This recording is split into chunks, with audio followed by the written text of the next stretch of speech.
I didn't know it was anxiety. I just knew something inside me had started to change. It began with this constant tightness in my chest, like I couldn't quite take a full breath. Mornings felt the worst. I'd open my eyes, already feeling behind, already feeling afraid.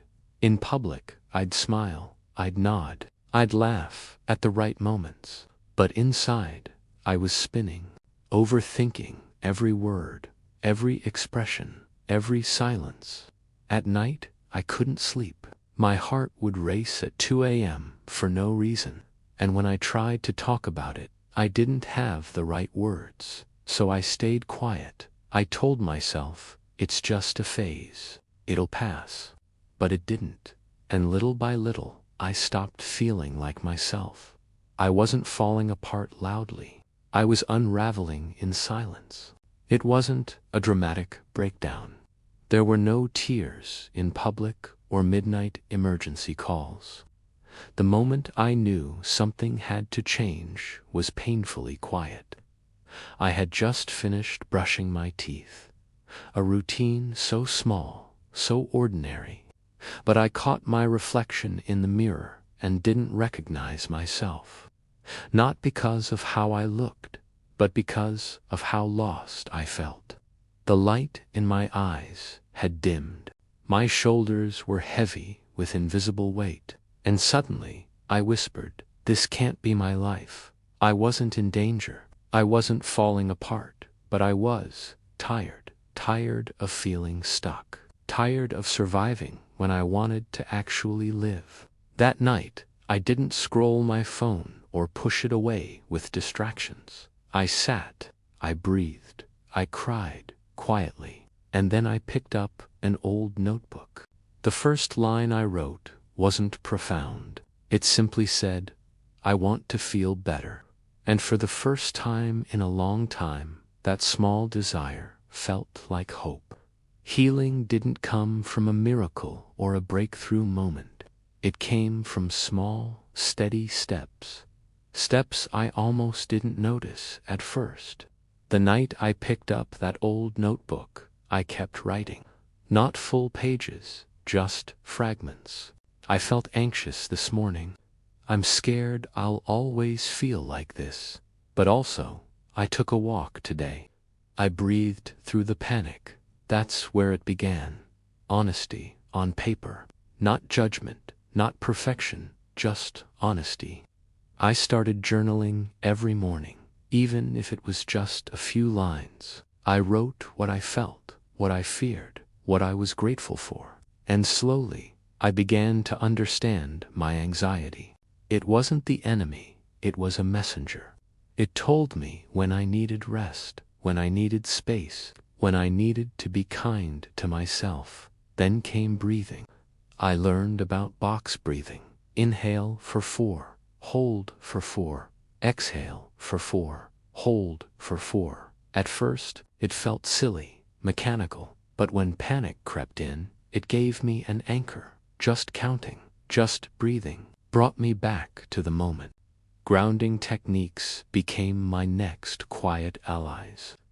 When I felt overwhelmed, I'd list 5 things I could see, 4 I could touch, 3 I could hear, 2 I could smell, 1 I could taste. It pulled me out of my head, back into my body. I also made small lifestyle shifts. No caffeine after noon, no doom scrolling at bedtime. Gentle morning routines with soft light, herbal tea, and calm music. A short walk around the block, not to burn calories, but to breathe the air. I stopped chasing productivity and started practicing presence. Eventually, I reached out to a therapist, someone who understood gentle healing. She didn't tell me what to do. She listened. She reminded me that my efforts were enough. That healing doesn't shout, it whispers. None of these tools were forced on me. I chose them. I returned to them day after day, breath after breath. After trying many things, a few habits stood out, not because they were flashy, but because they were real. They worked in the quietest moments, when the noise inside was too loud to hear anything else. The breathing exercises helped the most during panic. I remember once, sitting on my bed, heart racing like it was running from something invisible. I closed my eyes and did the box breathing. It didn't fix me, but it gave me something to hold on to. And that felt like enough. Talking to my anxiety was another turning point. Instead of fighting it, I started to speak gently to it. I hear you. I know you're trying to protect me, but I'm safe right now. That shifted everything. Anxiety wasn't a monster. It was a scared part of me, needing reassurance, not rejection. I also started creating safe spaces around me. My room became my sanctuary. Dim lights, soft blankets, calming scents. When the world felt too much, I could return to this space and breathe again. But maybe the most powerful tool of all was self-talk. Learning to say, I'm doing the best I can. It's okay to feel this way. I'm not alone in this. That inner voice, once my harshest critic, became my quiet supporter. These habits didn't make anxiety disappear, but they made me stronger. They reminded me, again and again, that I'm not powerless. I have tools, I have choices, and most importantly, I have hope. Today, I'm not someone who's cured. I still have anxious days. There are mornings I wake up with a tightness in my chest, or nights when my thoughts won't stop spinning. But here's the truth. I'm not afraid of it anymore, because now I know what it is. I know what to do with it, and I know that every wave passes, even the big ones. I've built a kind of partnership with my anxiety. It shows up sometimes, uninvited, but I welcome it like a visitor, not a villain. I say, I see you, I hear you, but I don't need to run. And I've learned something important. Recovery doesn't mean never feeling anxious again. It means no longer being ruled by it. So, if you're watching this and wondering if healing is possible, I want you to know that it is. Not overnight, not perfectly, but step by step, it is. Here are a few things I'd like to pass on to you. 1. Start with one small habit. Don't wait to feel ready. Just begin. To talk to yourself like someone you love. You deserve your own kindness more than anyone else. 3. You're not behind. You're healing in your own time. And that's exactly right. You're not alone. You're not broken. And you are absolutely worth the effort it takes to feel better. If you're in the thick of it right now, in that foggy middle place where every day feels the same, where hope feels far and healing feels slow, please know this. You are not alone. You are not weak, and you are not failing. Anxiety lies. It tells you that you'll always feel this way, that no one understands, that you'll never get better.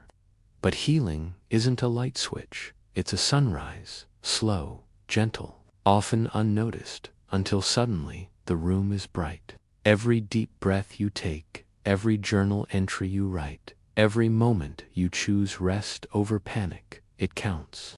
You don't have to do everything today. You just have to begin, and then begin again tomorrow. Because healing is not a destination. It's a quiet, sacred path, and every small step you take on it is powerful.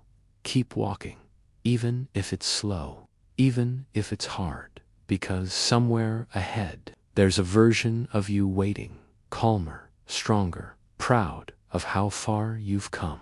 If this story brought you even a little bit of peace, if it reminded you that you're not alone, if it made you exhale for the first time today, then please like this video. It helps others find it, especially the ones quietly struggling just like you.